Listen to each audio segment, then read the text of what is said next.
I come back as a presenter.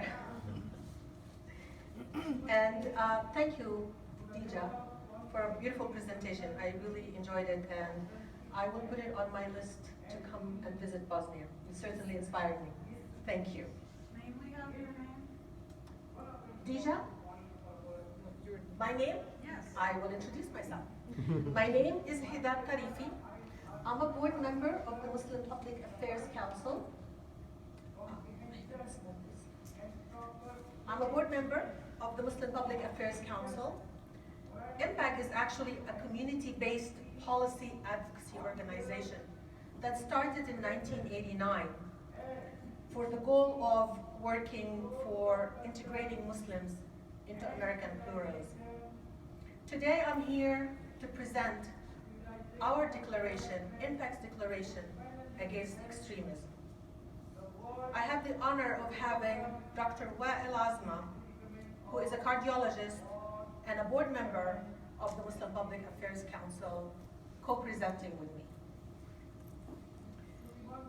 This declaration against extremism was published by the Muslim Public Affairs Council in early 2014.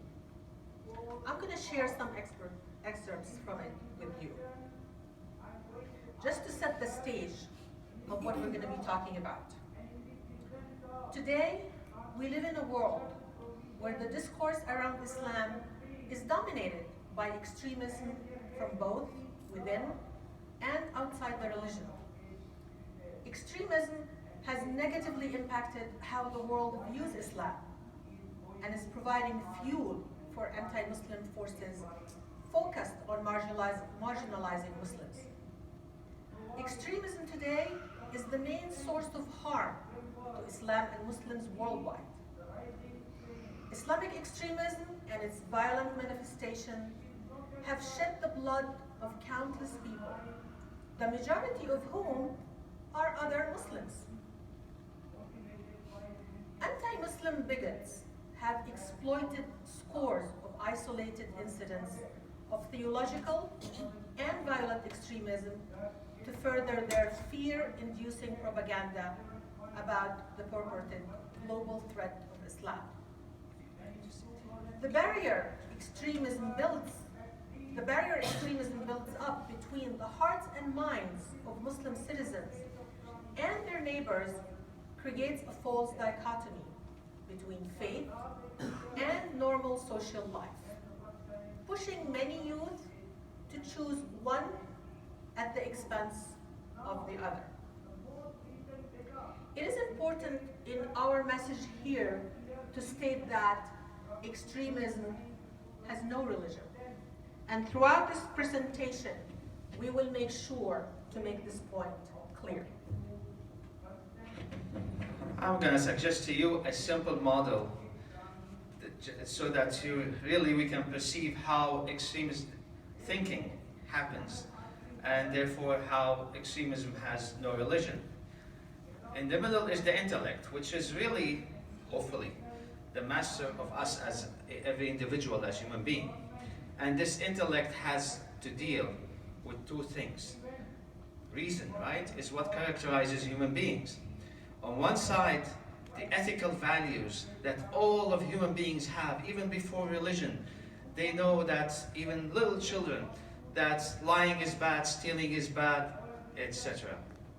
And on the other hand, our base instinct of whenever we see something, we want to take it to ourselves, being egotistic, not caring about others. And really, it's life for a human being is a balance between right and left here, so that we really try to keep that kind of balance. Now, if some of us are able to really stick to the higher moral values, and they read scripture, any scripture, can be Quran, can be any scripture. So when they look at the scripture, they go back to the frame of reference to those high ethics. Their interpretation of scripture is going to be something that causes more uplifting, more love, more compassion, more peace.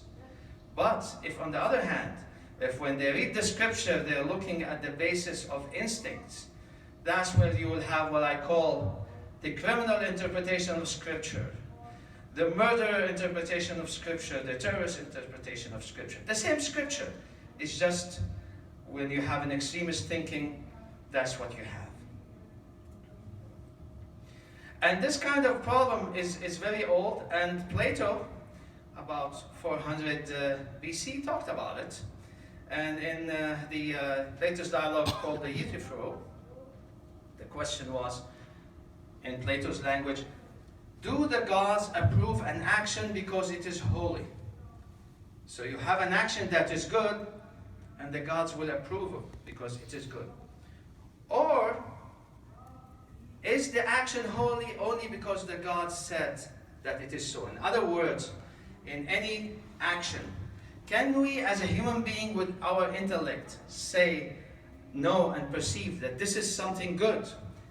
And because it is good, of course we know God will approve it because it is good. Stealing is bad, of course God is going to disapprove it. Or is it on the other way, that I only know stealing is bad because my scripture says it is bad? And it is this kind of difference that makes all the difference. Because if I happen to subscribe to say stealing is bad only because my scripture says it is bad, then somebody can come and with a little bit of eloquence can change things, and since I am not following my reason, that's how scripture can be turned around and convincing me to do bad things. And here, this is a simple way of charting it. So you have a primordial value up, that's plus, and to the right, that's the saintly, ethical, ideal leadership. You have a leader who has a sharp intellect and who uses ethics as a frame of reference.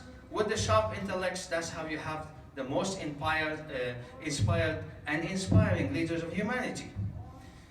On the other hand, if you have somebody who has a sharp intellect and their frame of reference is based instinct, and God forbid if this guy becomes a leader, he's going to become like the leader of Al-Qaeda or ISIS or something like that, because he is intelligent, he reads scripture, he quotes scripture, but interprets it in a criminal, terrorist way.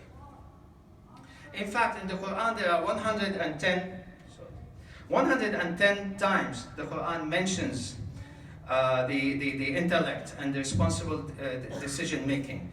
Basically discern, consider, etc.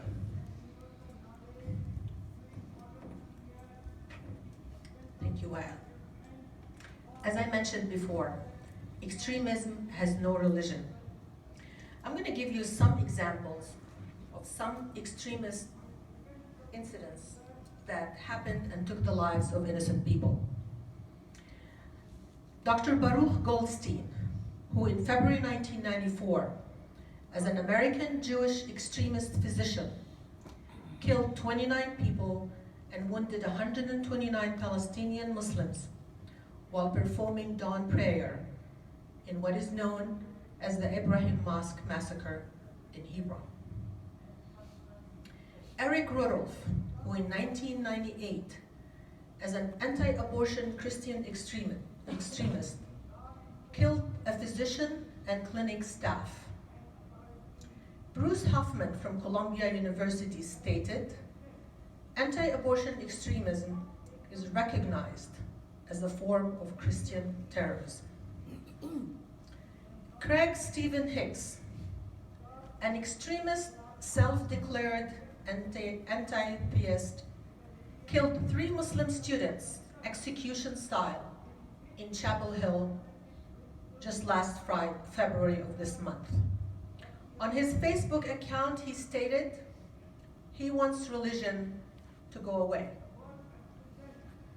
Dr. Ayman Zawahiri, who is a Muslim extremist Egyptian physician, was the right hand of Osama bin Laden, the mastermind of 9/11, and now he is the leader of Al-Qaeda.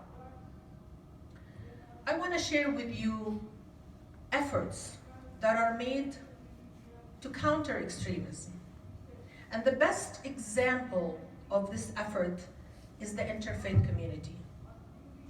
People like you who are sitting in this room. As the US media stated by Carol Carvela from the Huffington Post in her article published October 2015, she said, "Sorry, Islamophobes, your anti-Muslim rallies ended up inspiring acts of love and service.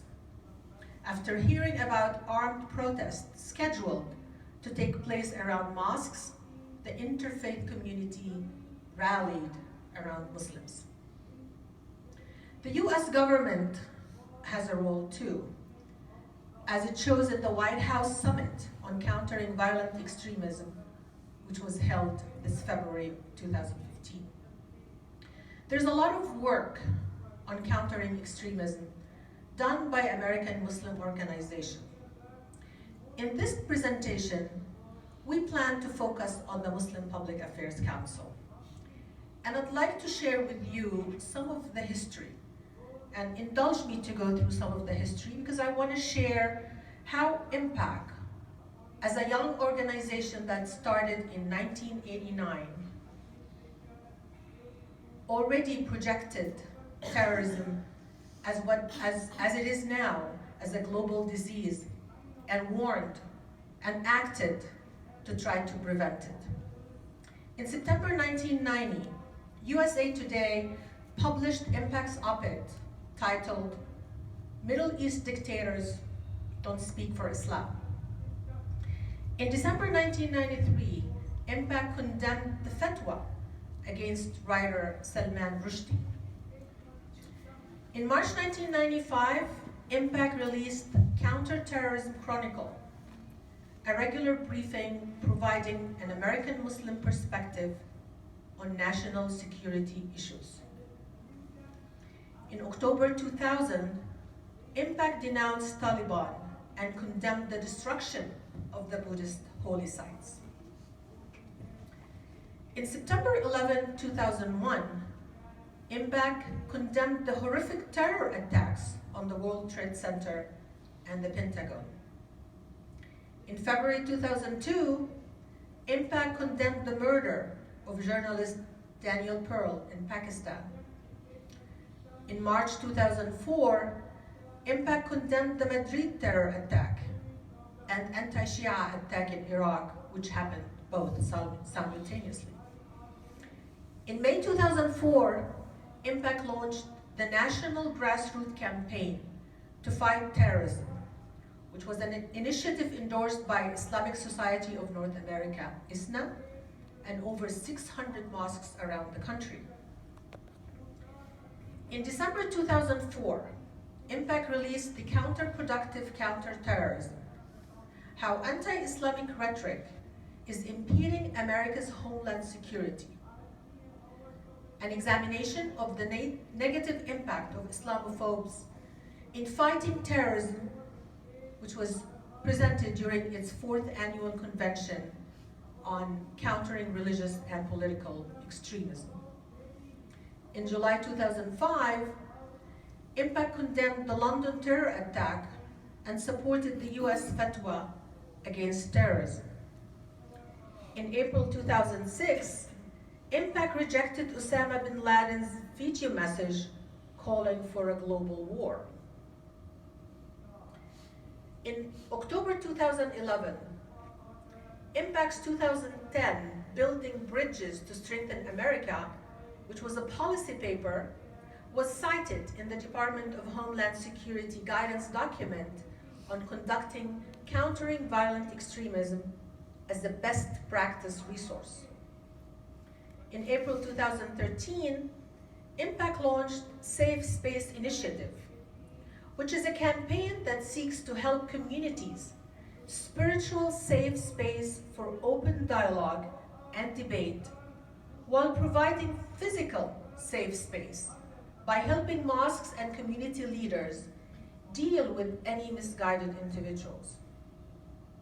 In February 2015, MPAC participated at the White House Summit in Countering Violent Extremism.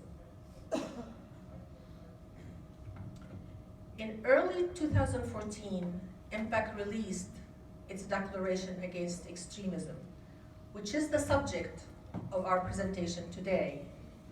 This declaration can be found in its entirety on MPAC website, www.impac.org.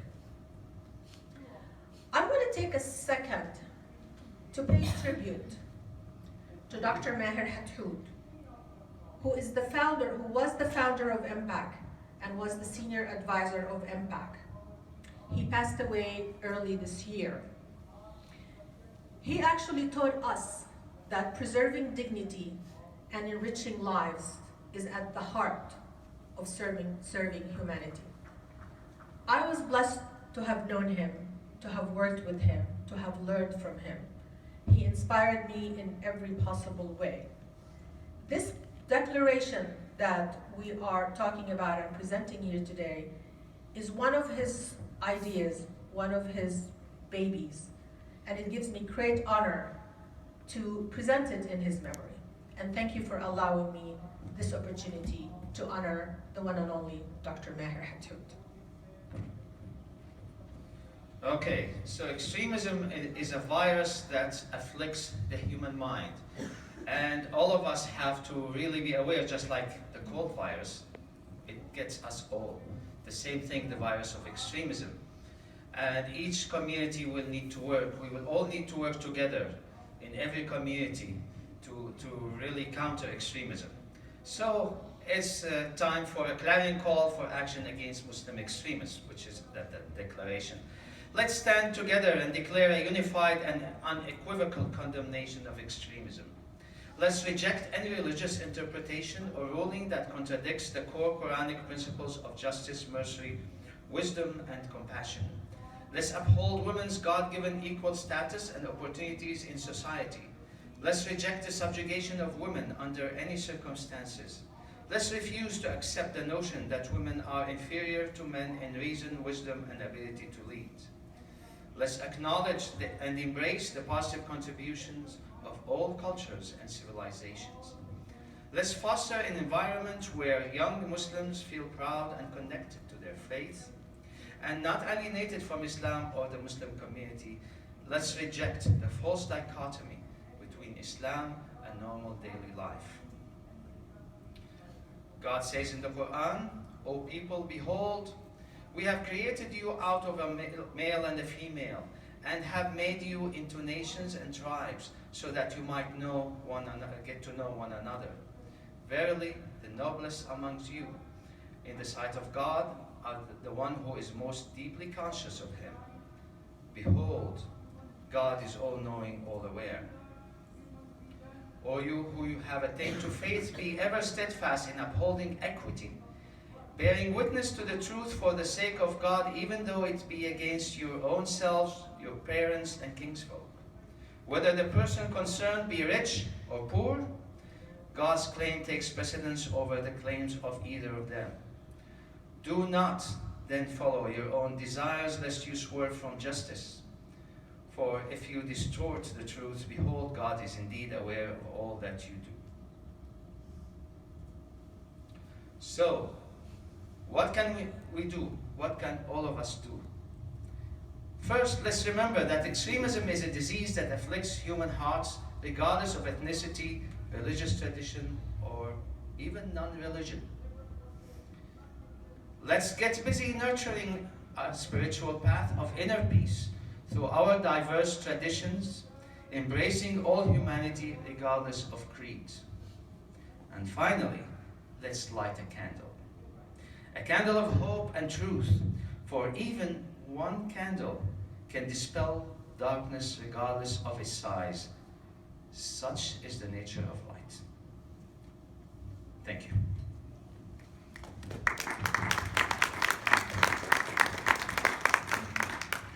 To conclude, we as Muslims took a stand and we declared that we will work with everybody against extremism. But our message is for everybody. Everybody have to work within their tradition, within their communities, to stand against terrorism. Hand in hand, We will succeed.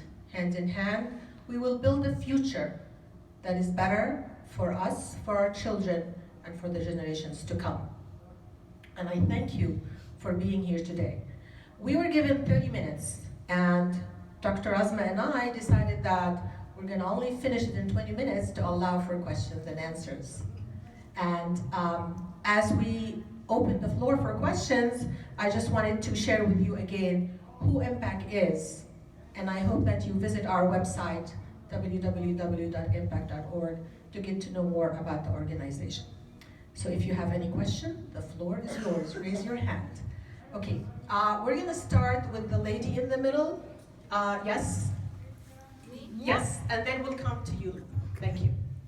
Okay, I had heard about Dr. Hatout, and I took a course at Claremont School of Theology from him right before he got sick. When I was with him, I felt like I was in the presence of one of the greatest people I have ever met. And I'm a Christian. I was a Christian in a class of Muslims. And I felt like he was changing the course of history through what he is doing here, and through the work of impact, and through his vision, which is, to me, he's American Gandhi. And I just want to share that. And I also signed up for the impact. I get all of your stuff that you put out, and I love it, and I share it. And is that open for everybody to get? Absolutely. First of all, I want to thank you for your comment about our beloved Dr. Hatout. I'm sure he's smiling up in heaven hearing you saying that. He sure enjoyed spreading his message and love to everybody, and he was a man of the world. He was speaking for everybody, not just for Muslims. And yes, you can sign up to get the MPAC information and news. When you get to the website, there's a link. And MPAC is an American organization. Yes, we are based on the values of Islam, but we are an American organization. Thank you. Can we get a copy of what you folks have said today? I will check with our technical team back in the office, and hopefully we can actually post it on our website. That would be great. Yes. Yes, it would be helpful. And actually, the whole declaration, what we shared with you today is a presentation that engulfs the work of MPAC throughout the years, standing against extremism. The declaration itself is in entirety actually posted on our website. If you go to the MPAC.org and search for Declaration Against Extremism, you'll get the whole declaration. As for the presentation, I mean, that's my work and Dr. Azma, but if the technical team in the office allows us to, we'll be more than happy to post it.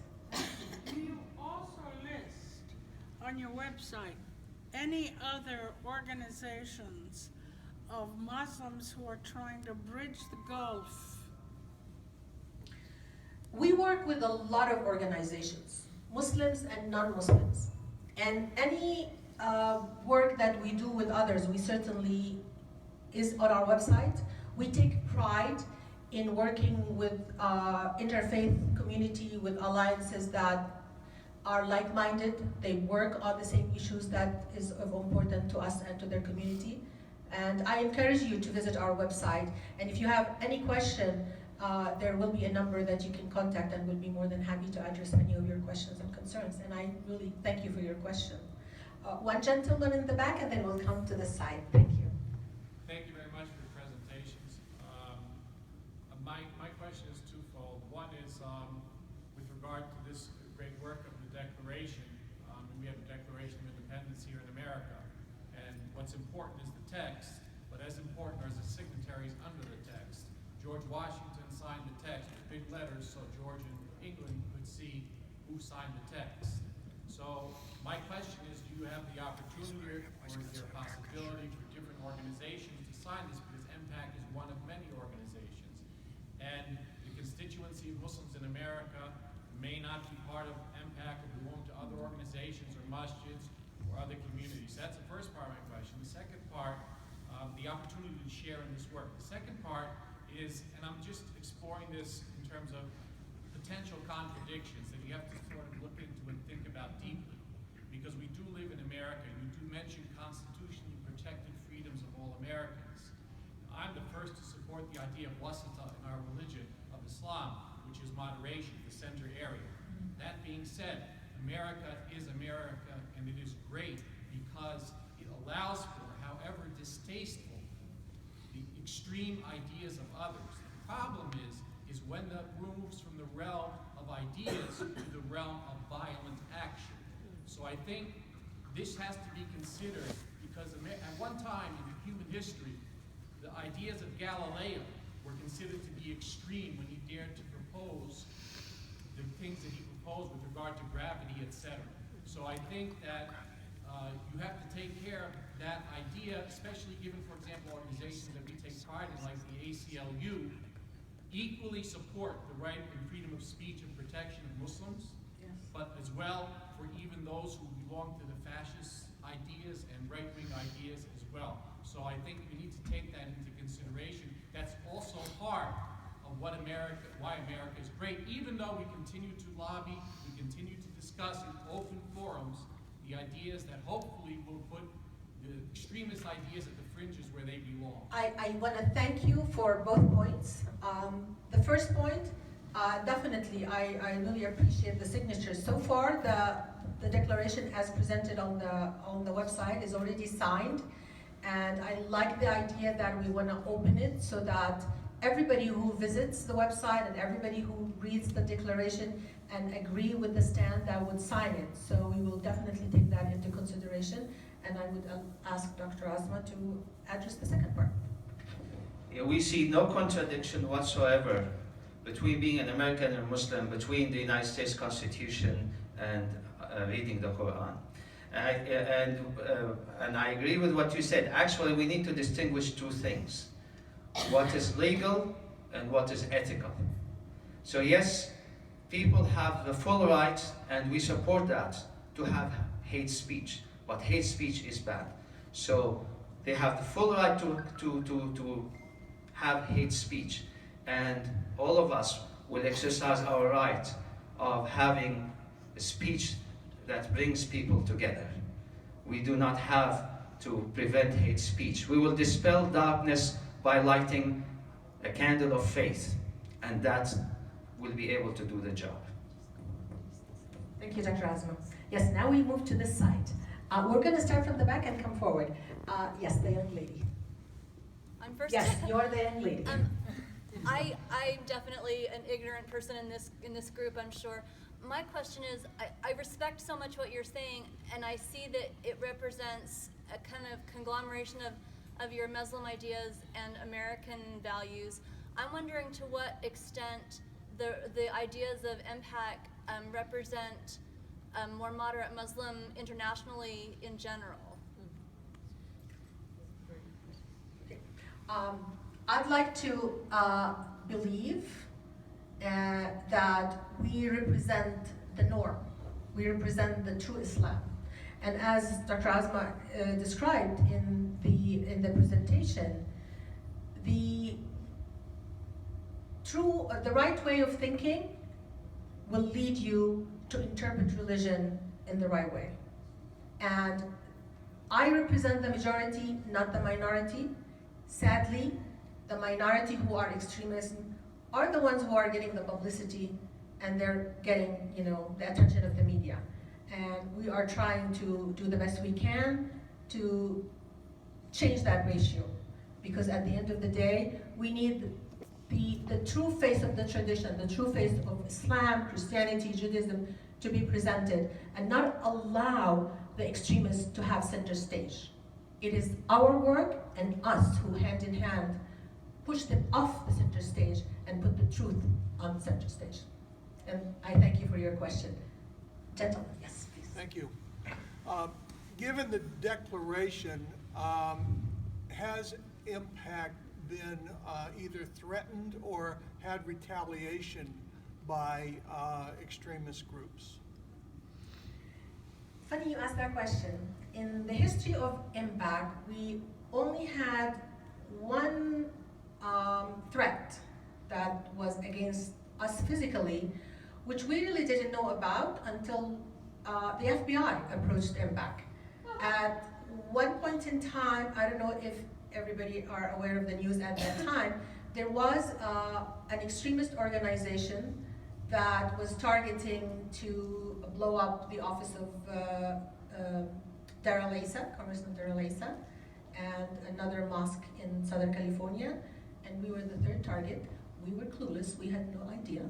And thank God we were housed in a building with other people. That was a way to, as part of our integration within the American society, sort of saved us, and God bless the FBI for saving us. But since then, we know that when you take a stand, any stand, you will always have people who appreciate what you do because they believe in what you do and they are willing to stand shoulder to shoulder to support you. But there are people who won't like your message. And you have to trust in God that when you speak the truth, God will protect you. And this is where we are. We always speak the truth. And as Dr. Asma mentioned in the verse from the Quran, we stand with justice and the truth even if it is against ourselves. Thank you for that question. I think the sister here, and then we'll come back to you, sir. And I think we probably will conclude after that. Please. Has MPAC taken a stand or made any declaration against the Islamic regime of Iran's persecution of Iran's religious minorities, particularly the Baha'is? MPAC takes positions that are against any persecution or any injustice happening to anybody, any human being. And we were vocal in basically criticizing a lot of the Muslim governments within, the Middle East. And if you probably noticed, the first statement that I shared about the history of MPAC's work was a declaration that dictators in the Middle East, they do not represent Islam. As a matter of fact, one of the books that was published by MPAC is called In Pursuit of Justice, which is based on the rights of not just Muslims, but the rights of human beings. And after that book was published, which hopefully you'll visit the website and you'll get more information, but you can, I think, find it on Amazon and in any book store. But after that, we did a research.